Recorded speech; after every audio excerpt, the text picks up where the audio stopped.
Australians are different. You guys are unique. I've never come across a tribe quite like you. I don't even know how to describe it. So I thought I'd jump into some viewer comments just to throw something back. I try to read all comments, and I get to pretty much all of them. I it I used to try to answer all of them. I used to say that, yeah, I answer all comments, and I did. Now I just can't. There's too many. Well, on some videos that are just only get average views, it's easy to keep up. But there's some that, especially with some people keep commenting on older videos, and I do jump back and try to see them, but I can't answer them all. But I can almost assure you that I've read your comment, and I try to answer as many as I possibly can. Lately, the responses have been, extra nice. The lack of trolling with Australian watchers of YouTube is almost unbelievably subatomic. Like there's virtually none of you. I've gotten shit on a few times from someone down under, but it's always like, oh, you're the one. Yeah, so I thought I'd jump in and answer a few comments personally. This one's great. This is regarding the Vegemite taste test that I did. Crazy Aussie Pagan. That's a great handle, by the way. If you ever make it to Ontario, Canada, there's a great pagan festival called Hearthfire, as well as Wiccan Fest and Harvest Fest. Two really, really cool places. Awesome handle. Vegemite also works great as seasoning for soups, casseroles, etc. Just use it instead of salt.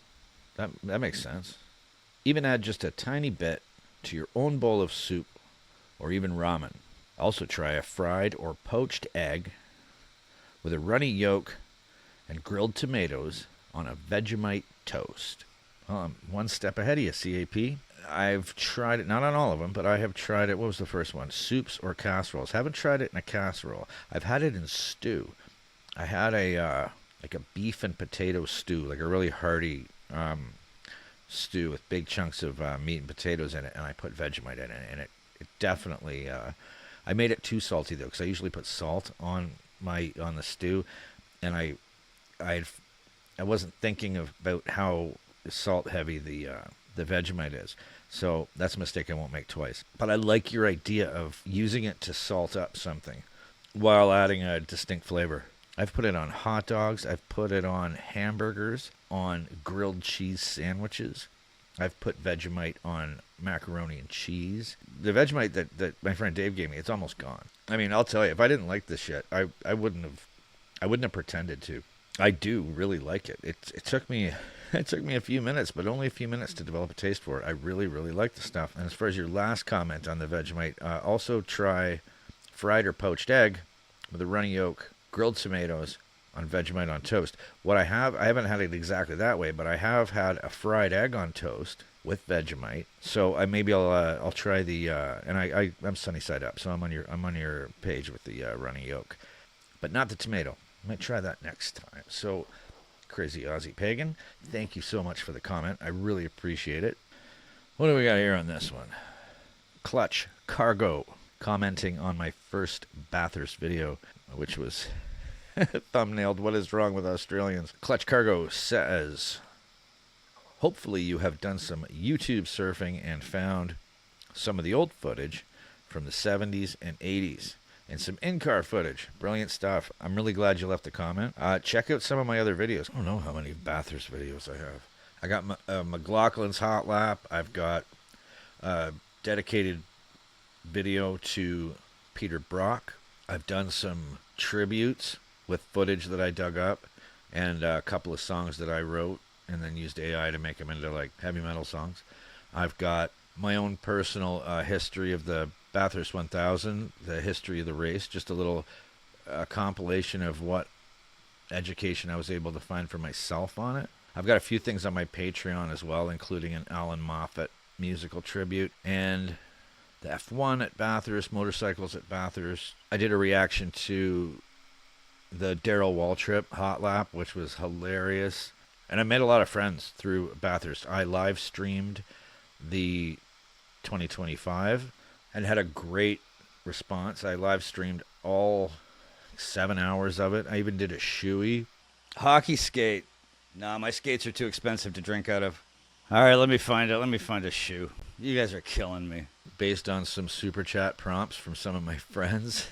Like, they wouldn't let me. I mean, there's no way I could refuse. I think I said something like, well, someone's going to have to give me a super chat if they want me to drink out of my shoe. One of you guys owes me a super chat for this.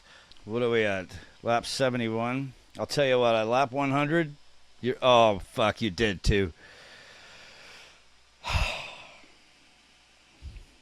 Okay. How much beer do I got to put in this thing? Is that enough?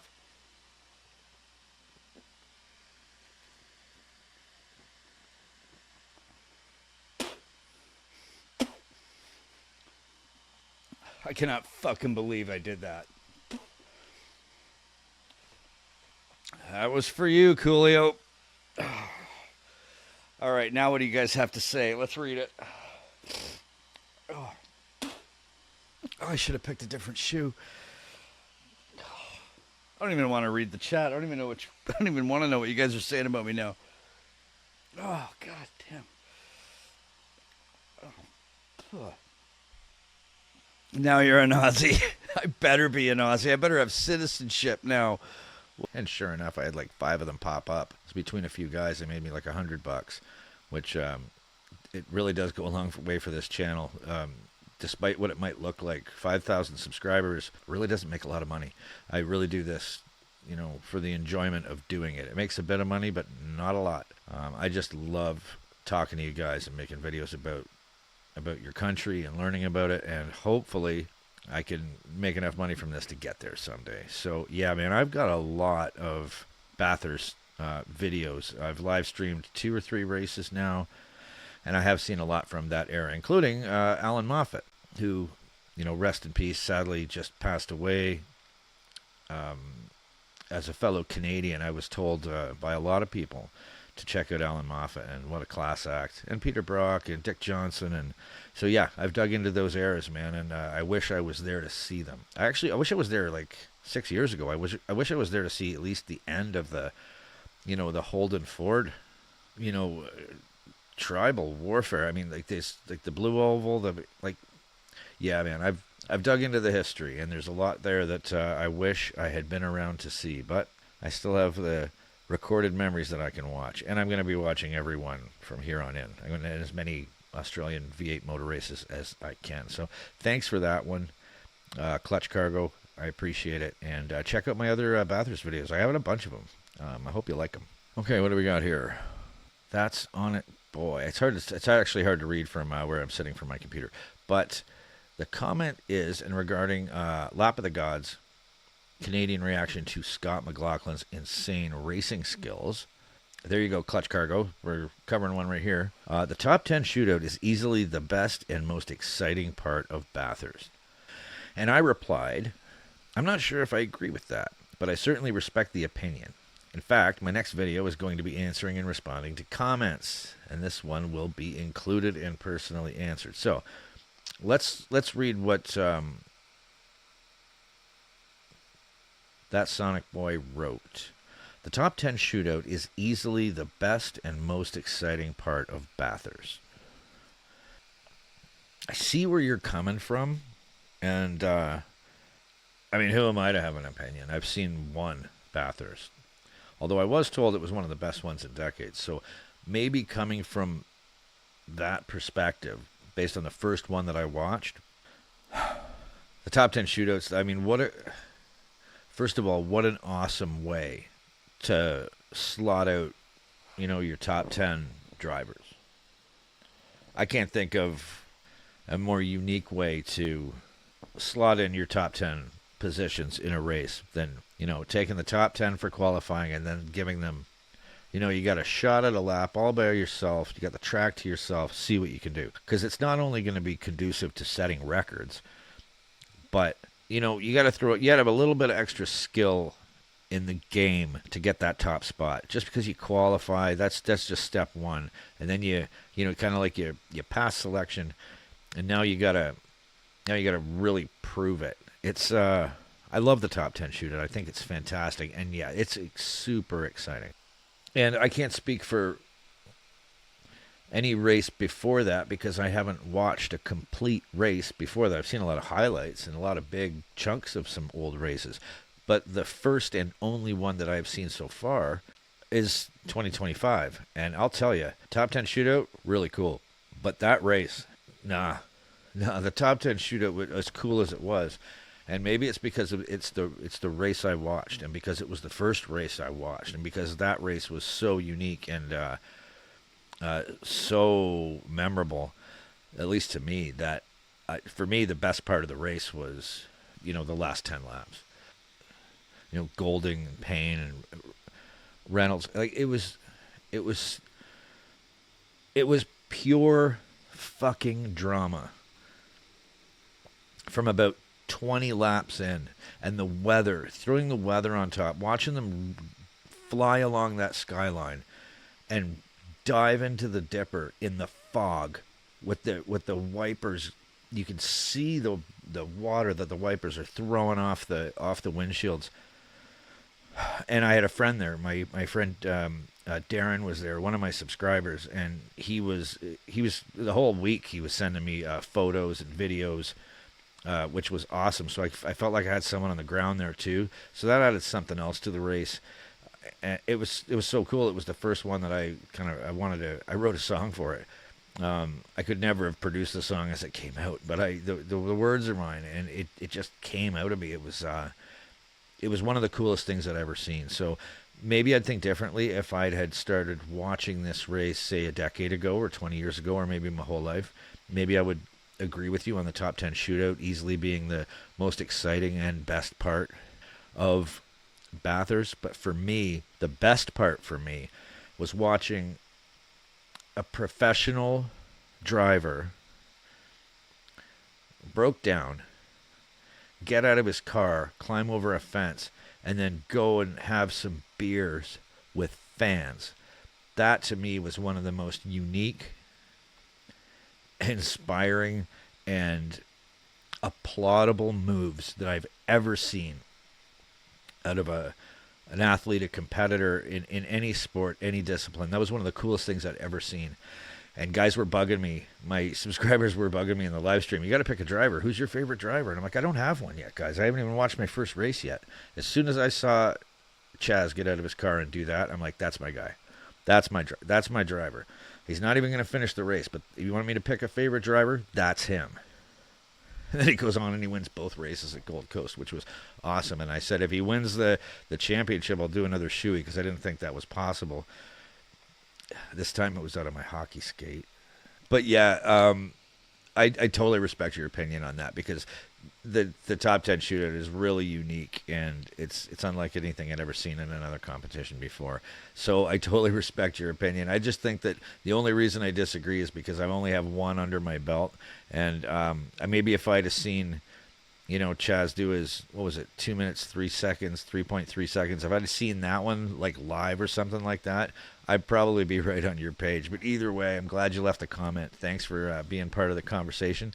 And I hope you check out some of my other Bathurst videos. And feel free to disagree with me as many times as you want. I'm going to continue to do these, so hopefully I hear from you again. What do we got here? Nice work on the arm. It's a stamp of approval to us, mate.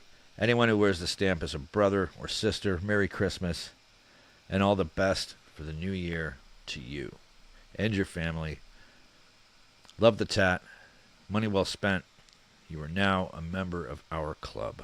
This is exactly what I was talking about. Just how genuine you guys are. Like, I put out a very short video, about a 60-second short, just kind of giving my condolences to your country after that terrible incident on Bondi Beach, which I'm not going to dig into here.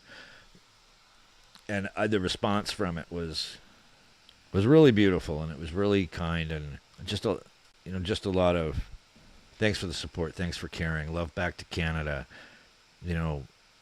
thanks for your prayers, and it was my pleasure. I saw it at one. I didn't see it, but I saw the news as it happened, because I was, even on my time here in Canada, I happened to be up at that time, and I just took my phone and I went outside and just did a little quick short just for a condolence. And I got a lot of comments like these, because I did a video where I got the, it's kind of darker than it looks because of the lighting, so I got a Southern Cross from the Aussie flag tattooed on my arm. On the day I eventually get to Australia, I'm going to get someone to complete the flag. I didn't feel right putting a flag on there because I've never been there, not yet.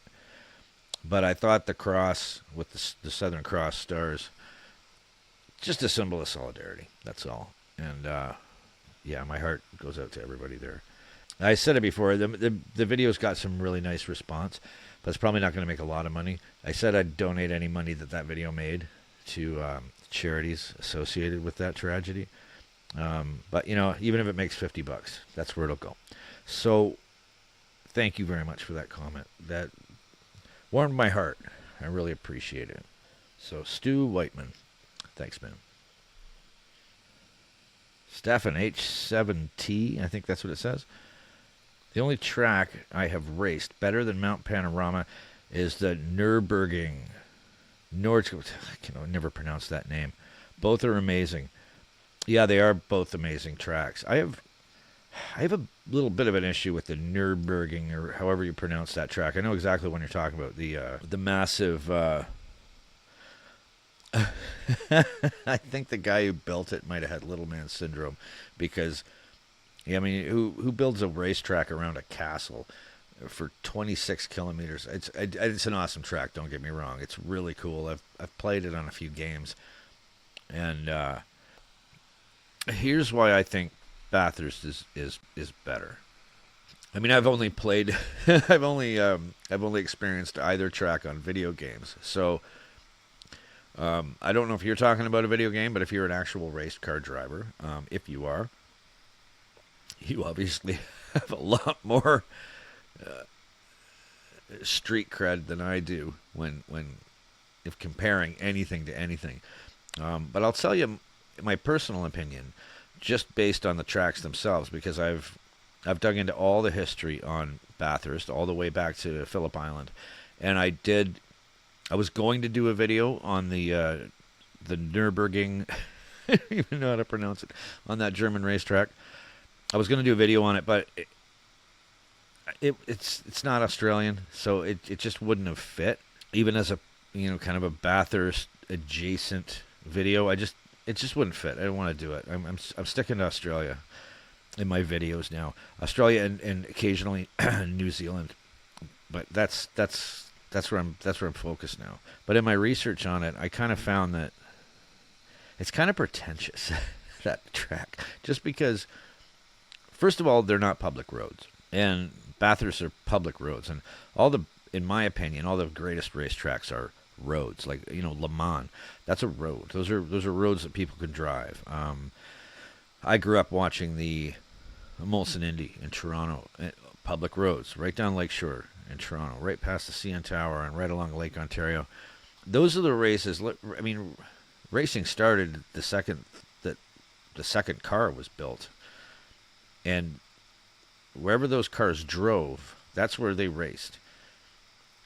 I'm pretty sure the first races were dirt tracks that people traveled on. And as people made roads, people went faster and faster and started racing each other on those roads. Eventually somebody made tracks.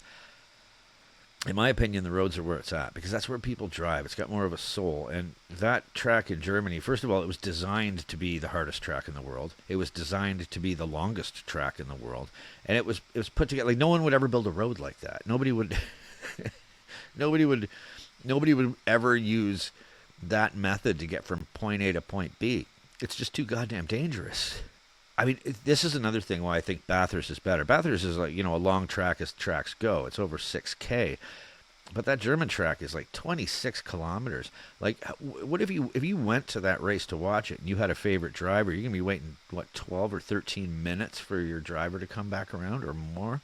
At least at Bathurst, you can see your driver every 2 minutes. I would just lose interest. All the cars, okay, they all went past. It's like, all right, let's go get some lunch, and we'll come back and watch them go around again. I would have to throw the olive branch out there, though, to a driver. I mean, to drive it, that'd be pretty damn exciting. I get that. Tell me what you think. I mean, answer the comment back and let me know what you think of my opinion on that. Because don't get me wrong, I think it's a cool track. but I still think Bathurst gets the edge. We hereby declare you an honorary Australian. This is what I mean. I love you guys. You guys are awesome. Well, I hereby declare you an honorary Canadian. Right back at you. That's from Jules Manuel. Well, thank you very much for that comment. These are the things this is what I mean when I talk about. Now I know why you guys came up with the word you guys used the parlance, or not the parlance, the vernacular is a better word, fair dinkum, because that's what I think of this person, and that's what I think of all my subscribers and all you awesome folks who send me nice comments. Canada and Australia, we have a lot in common. Now to Spot, I think that's the handle. Watching your video, I am having Vegemite on a muffin watching your video as I am having Vegemite on a muffin for breakfast. Good for you. The mistake non-Aussies do is to put way too much Vegemite on. Put lots of butter on hot toast with just a very tiny amount of veggie. Spread it over the butter. You should see more of the butter than the veggie. Never in Australia. Yeah, I did. I absolutely put way too much on. I'm one of the lucky ones who ended up really liking it, because I'm going to be honest with you, that's the amount I put on every time I eat it now. I think by Australian standards, I probably use too much every time, because I do really enjoy it. The problem is I'm running out. If there's any Australians out there that feel like donating another jar of Vegemite to Canada, you just let me know. Plus, I'm eating it on everything else as well. But I do understand. I gave it to... my girlfriend tried Vegemite for the first time recently, and your advice there is exactly how I prepared it. And she enjoyed it.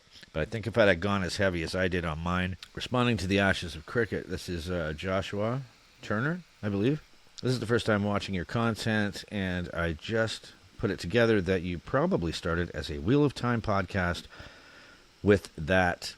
May you always find water and shade. Well, you're the first one, Joshua, to... make that connection. Well, you're the first one to comment that connection. It's kind of a funny story behind that.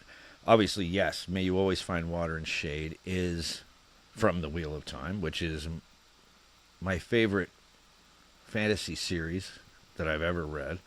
Probably not my favorite book series I've ever read, but certainly my favorite fantasy series that I've ever read. So, yeah, that's where it's from. And, obviously, Balefire, that's where that comes from as well. As far as starting out with a Wheel of Time podcast, though, I actually didn't.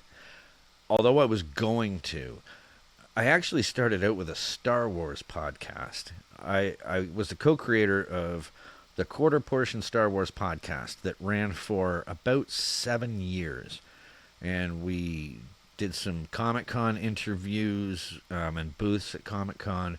We had some great interactions with a lot of cosplay troops, and it was a great time doing Star Wars podcasts for 7 years. But even as a passionate fan I lost a lot of...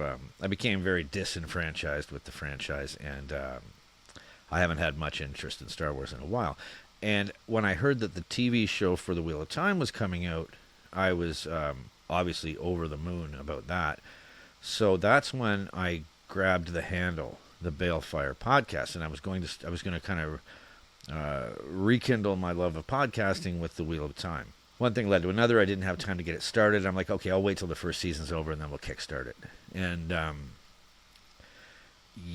after the first season, I wasn't convinced that the show was going to last. I just didn't see it. Season 2 gave me a bit of hope. And season 3, I'm not going to shit on the show, but for the really good moments that it had, the crucial parts of the story were neglected to the point where your prepaid audience, everyone who had read the books around the world, they started to drop off for various reasons. I know there's a lot of people who love the show. A lot of my friends, still love the show. I'm really sad that it got canceled. Personally, I'm glad they didn't do any more damage to it. But I'm not going to get into a tirade about the Wheel of Time television show. But, obviously you were correct. Yeah, May You Always Find Water and Shade absolutely comes from the Wheel of Time. So does my title of Balefire. The thing is, the email was already grounded and established, and I had used it to set up so many accounts. It just It's just stuck. It's still there. The Balefire Podcast at gmail.com. I thought about changing it, but I have so much correspondence with so many people now with under that banner that I'm just going to keep it the way it is. The title of the channel is still Balefire. It's kind of a balancing act between that and Balefire's Forge, which I use on my Patreon, and I will probably eventually just change the name on the YouTube channel over to Balefire's Forge. But yeah, no podcast, no Wheel of Time podcast. I don't podcast anymore. I just do this, even though the name is still there. So thanks for the comment, Joshua. I appreciate it. If you're a Wheel of Time fan, drop me an email. Let's talk about it. Do you disagree with what I said about the Wheel of Time show? Did you love it? Did you not want it to get canceled? You read all the books. What's your favorite book? Who's your favorite character? These are things that I'd love to talk about with you. So drop me an email at thebalefirepodcast@gmail.com. So thanks again for the comment, man. It was nice to get some Wheel of Time presence back into the show. So thanks again. There's Jules again. Yeah, this popped. I had to throw this one up there too. Do you somehow get the idea that us Aussies take our sports very seriously? Yes, I do. I thought it was sarcastic at first when I first read it, because this was your first, I think it was the first one of your messages that I read, and I'm like, fuck you. I'm like, oh, that's pure sarcasm, because it makes, yeah, I do. And in Canada, we're not that passionate about that many sports, but the ones we're passionate about, yeah, I get it, man. So thanks for the multiple comments. I appreciate it. Now, this was one of my favorites. David Cruz. Hey, mate, you realize that with those stars comes big responsibility. To have fun, then don't give a fuck about anything, but to enjoy life no matter what's being chucked at you. Cheers, mate. Yeah, I got nothing to add to that. That's a good philosophy. Words to live by. If more people lived by those words, there'd be a lot more fun and love and a lot less fear and killing in the world. So thank you very much for that comment, man. That one really made my day when I read that. So David, wherever you are, yeah, you stopped me in my tracks with that one. Thank you. Moragoyrig. Please forgive me if I'm mispronouncing, if that's a name. I do apologize, but thank you for the comment. Try it with bacon and cheese toasted sandwich. Well, I have. I've tried it with bacon and eggs on a toasted sandwich, and I've tried it on a grilled cheese. So I think I know where you're coming from. And yes, it is great. No arguments there. Please send me anything, you guys. If you know anything else that it tastes good on that I might not have tried, please tell me. And if I still have any left, I'll try it. And I have actually found, my brother found it on Amazon for me. I can order Vegemite here, and it's in the works. So thanks for another suggestion on how to properly eat Vegemite. Tony Borger, not sure. G'day, Bailey. Your new nickname. My fucking terrible Aussie accent, but I'll try. You're a great potential Aussie. Your bed and lodging is always available here in Perth if you get this far. You guys are the best. I've had so many invites to Australia. I've had invites to rugby clubs in New Zealand and cattle ranches in Australia. And I got a real good friend in Melbourne is on the list. I got another good friend on a cattle ranch that's on the list. Another friend in Brisbane that will not be missed. An outback pub crawl that I'll be taking part in. Bathurst. So many things to do. Perth. 100% I want to get to Perth. I probably won't be on my first trip, because my first trip will probably be a Bathurst trip, along with some things up and down the East Coast. But I don't plan on coming to Australia only once. The second time I come to Australia, I plan on going to the West Coast. 100%. There's something that I've always found fascinating and intriguing about remote places. If you see a country and they're like, you have a certain part of the country, you have a smaller part of the population that's sectioned off from the majority. Yeah, that's where I want to go. So believe me, I'm going to be coming out there. I want to see the opal mines, and I want to see all the things out there. So stay in touch, please. Drop me an email. I'd like to know more about Perth. And the area and the history, because everything I've read and seen so far has kind of more been about the East. So, Tony, the Balefire Podcast at gmail.com. Please drop me a line. Reference that. Just call me Bailey in the subject line, and I will recognize it. And I promise I'll get back to you. Let's talk about Perth. Tell me what's there. Tell me what the cool things are out there to see. And let's have a chat about it. Thanks for the comment, man. And thanks for the invite. Chances are I'm going to take you up on that one day. Speaking of cattle ranches,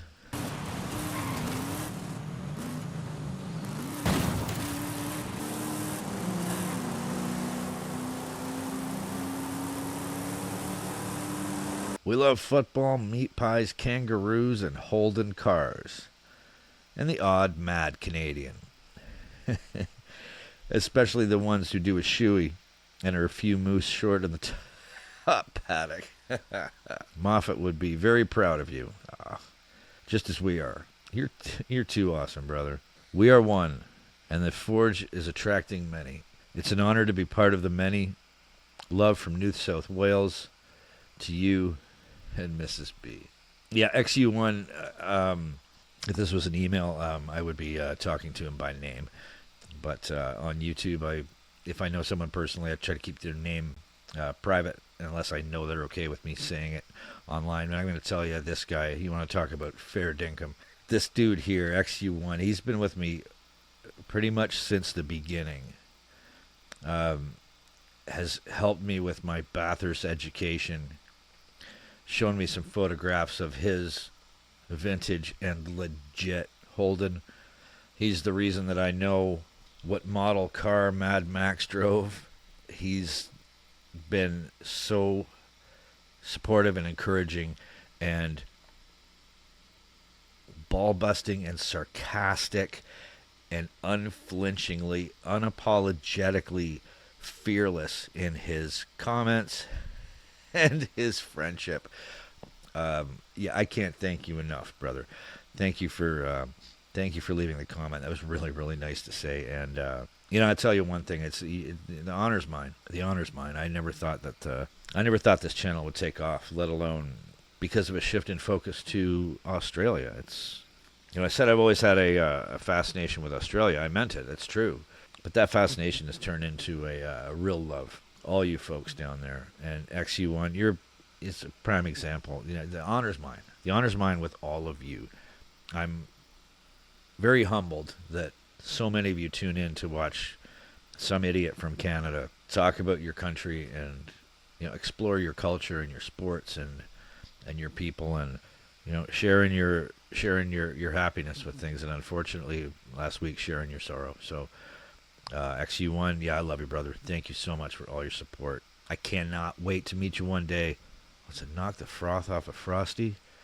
I might have that one a bit wrong, but you understand what I mean. Thanks again, man. And I'll talk soon. Drop me a line. Sorry, I haven't been on my email lately, but I'll get back on the saddle on that one soon. So thanks again, bro. Whacked, man. Another big supporter of the channel. Another huge supporter of the channel. Been there for a long time with me. He's joins me in all my live streams, and again, another pleasure to have this guy as a friend. And like XU1 was saying, it's an honor to be part of my, the thing that I've built here. The honor's mine because of people like XU1 and people like this and so many others. Good on you, Pat. It was a good laugh. I'm glad you liked the video, man, because that's all I wanted to do, was bring some laughs to you guys, especially around Christmas time. Merry Christmas to you and yours, mate. Hope you're having a blinder. I do know what that means. It's blinder, right? Yeah. That was the day before Christmas, and will be again in a few days. As of this recording, we're about 2 days away from New Year's, but this probably won't come out until New Year's Day or maybe shortly after. But yeah, I don't think I'm the only one. Merry Christmas to you too, man. It's always great to hear from you. And Tiger Racing Oz, this guy's great. Just made contact with him recently on one of my more recent live streams. I mean, we've been in contact for a little while, haven't we, brother?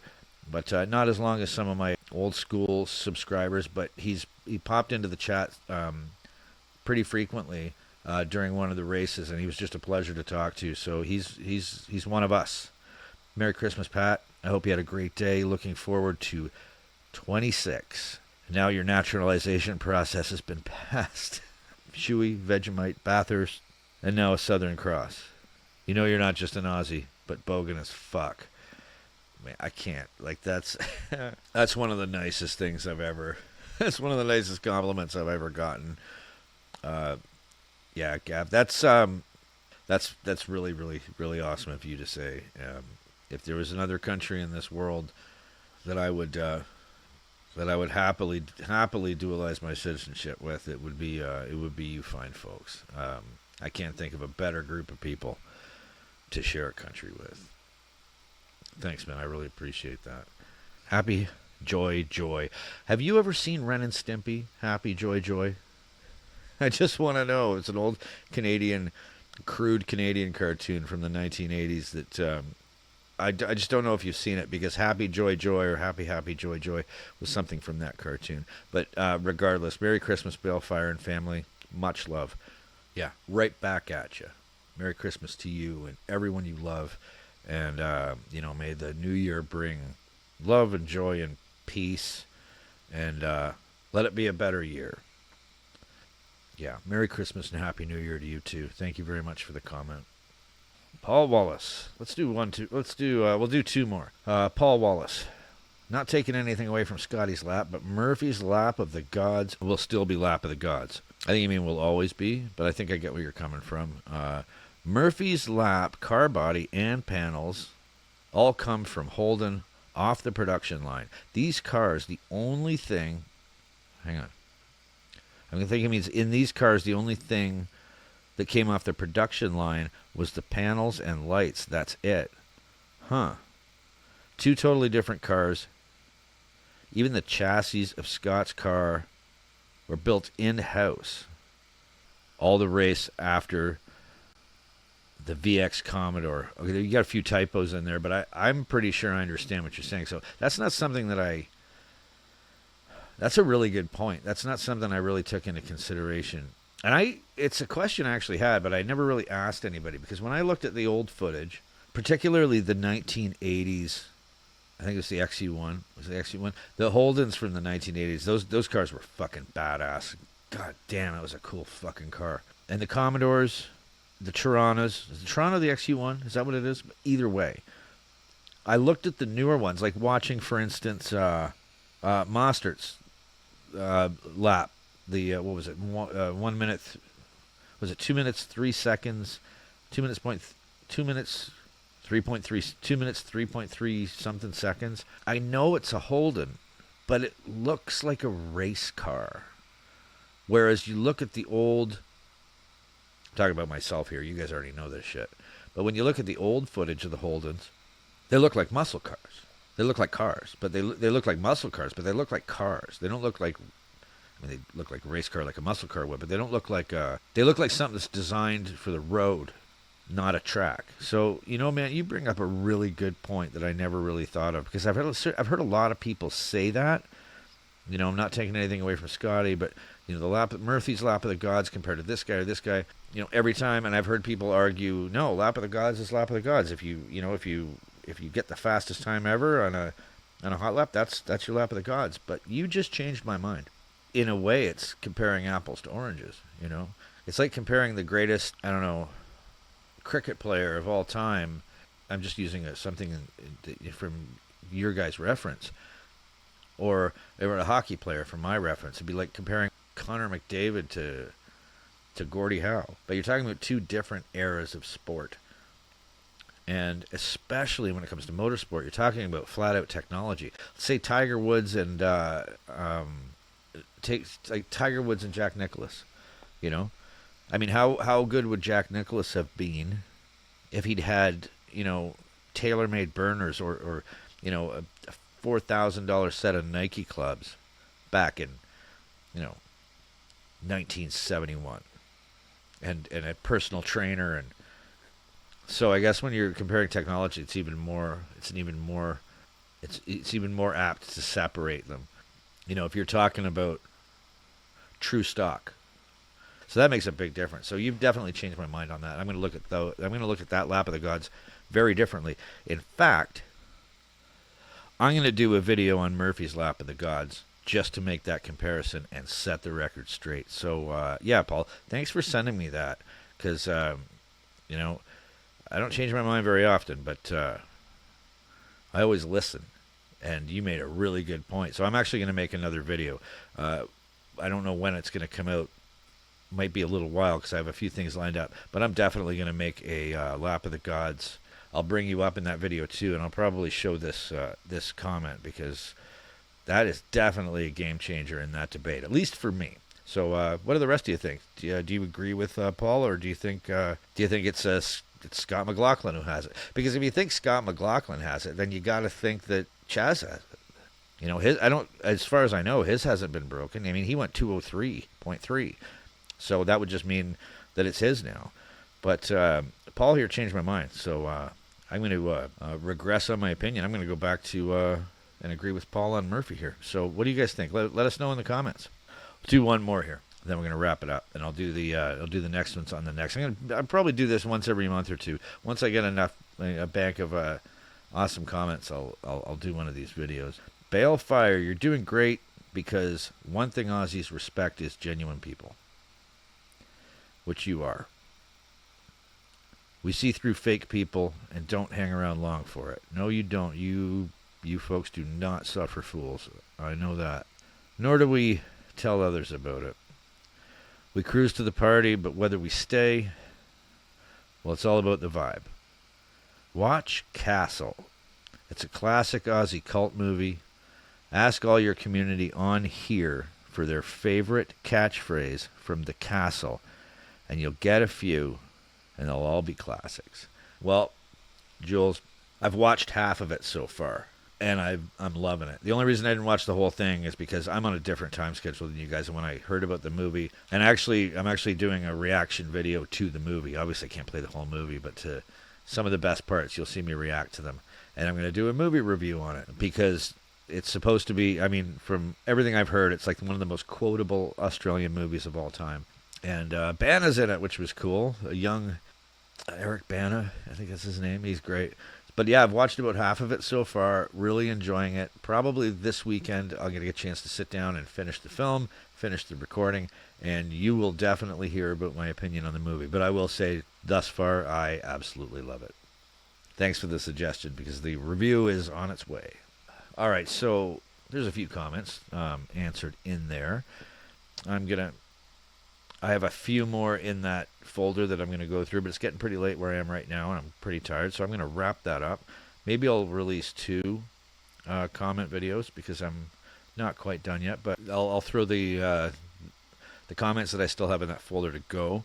I'm just going to add to those and probably put out another one soon. Maybe I'll do it once a month. Maybe we'll do that. So if I left a comment saying that I was going to do a react to your comment, believe me, it's coming. I just didn't want the video to run too long. Please keep them coming. If you ever have any questions for me, I don't know why I would, but if you ever want to ask me a question or want me to specifically respond to your comment in a video like this, let me know in the comment. If you just leave a comment and you want it read and you want my opinion on it, just put it in the comment and say something like, maybe you could put this in your next comment compilation.